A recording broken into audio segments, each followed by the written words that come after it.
let me introduce to you our group information and education speaker for today. He has been serving in pastoral ministry since 1986. He is the pioneering founder and lead pastor of New Life Calayan de Oro, faithfully leading the church since its establishment. He is a graduate of Living World Training Center in Catalogan Summer and Blue Life School of Ministry in Alabama. For nearly 4 decades, he has been passionately preaching God's Word, developing Christ-centered leaders, and equipping believers to live lives that honor God. Today, he brings a timely message of hope, faith, and purpose, and encouragement for the brave men and women who faithfully serve and protect our communities. Ladies and gentlemen, please join me in giving a warm welcome to our speaker for today, Pastor Al C. Tabernero.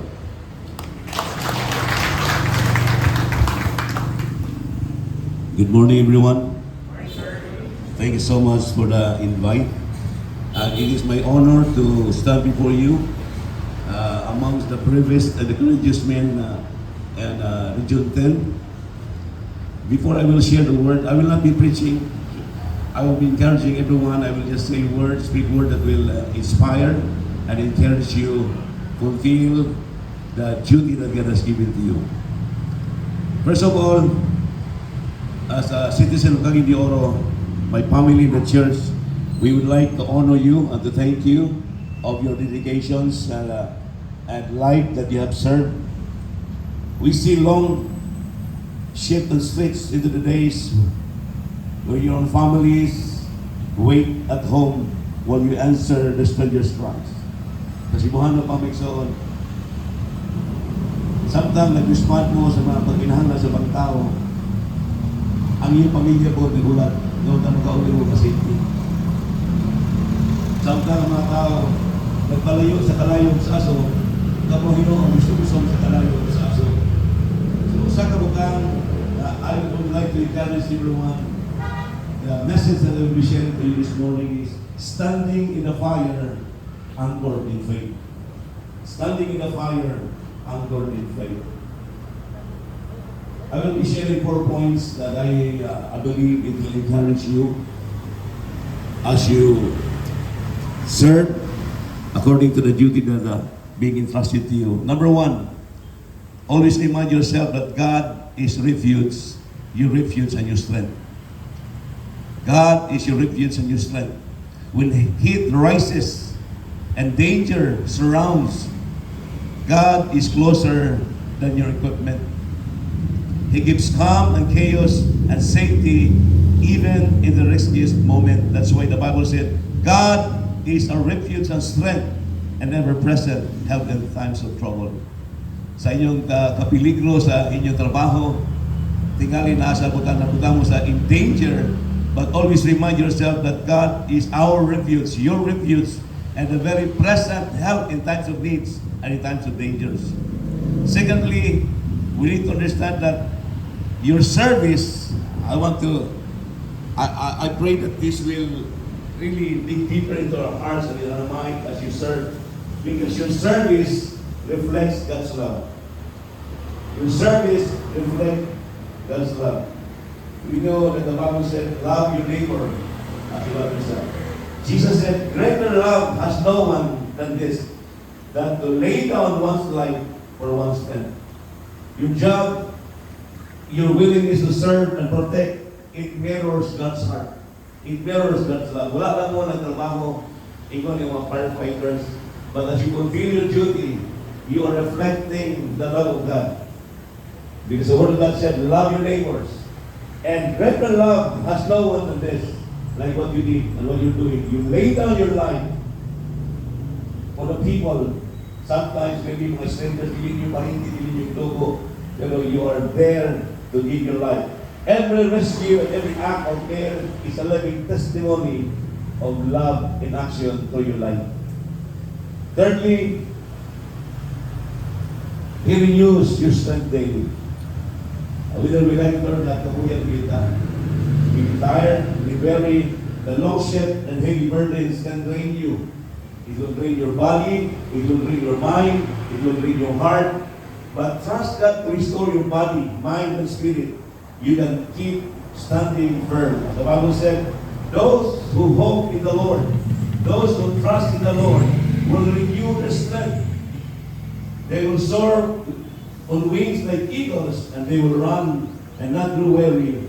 They will walk and not be faint. Make God the source of your strength. Yung sagot mo sa diri, nabuyan kita, we will get tired, weary, worn out. But God is always present to supply the strength that we need, to supply the courage that we need, and to supply the protection that we need. Lastly, always remind yourself that beyond sa inyong skills, sa inyong training, o sa inyong mga gears, you are protected and valued by God.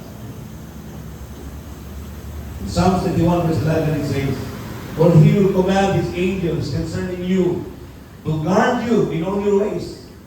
As you fulfill your duty, God places His protection over you. You are precious to not only to your family, not only to the city government, but most of all, you are precious in the eyes of the Lord. And there are things that I would like to remind you, to encourage you concerning your day-to-day life as a firefighter. Number one, begin each day or begin each shift with a short prayer. Sabihin pa mo mula ka, may soon, maghambog yun. Like what we did this morning. Mga ginagawa itong pinakauna na buhaton may soon. Begin each shift with a short prayer, asking God for wisdom, safety, and strength. Number two, take time to rest and care for your well-being. True strength means knowing when to recharge. Ulo kong hago yung trabaho, lisod. Pero kung doon lang yung kulas ng mga pahulay mo, mahulay para makaperform mo o paano sa Pilipinas. Number three, encourage one another. Your team, your family is where you get your strength from one another. No, we are not here to degrade each other, but you are here to complement one another. Malaylay mo nga sa but it's not obligation. There is no obligation in service. We complement each other. We add our supply to the fulfillment, to the mahitago ang atong mga assignment.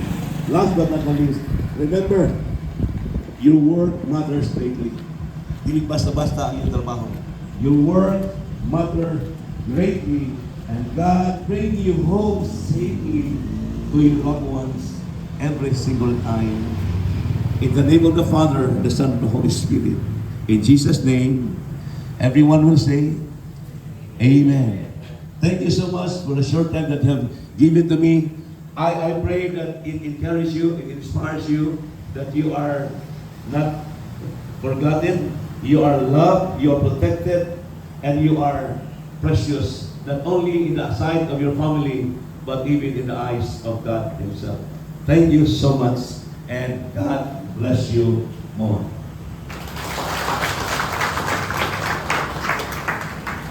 Certificate of Appreciation proudly presented to Pastor Harry C. Tabernero, lead pastor of New Life Cagayan de Oro, for sharing invaluable time, knowledge, and wisdom as Troop Information and Education speaker during the Monday Convocation Program and Traditional Flag Raising Ceremony on the 6th of July 2026, held at Bureau of Fire Protection Regional Office 10, Manila Extension, Maharlika Building, Carmen, Cagayan de Oro City. Your inspirational talk on moral and spiritual upliftment has significantly encouraged and motivated the personnel of the Bureau of Fire Protection Regional Office 10 to uphold integrity, faith, and strong values in the fulfillment of their sworn duties and responsibilities. Given the 6th day of July 2026, signed, Richard B. Arbatante, Fire Senior Superintendent, DSC, BFP, Acting Regional Director.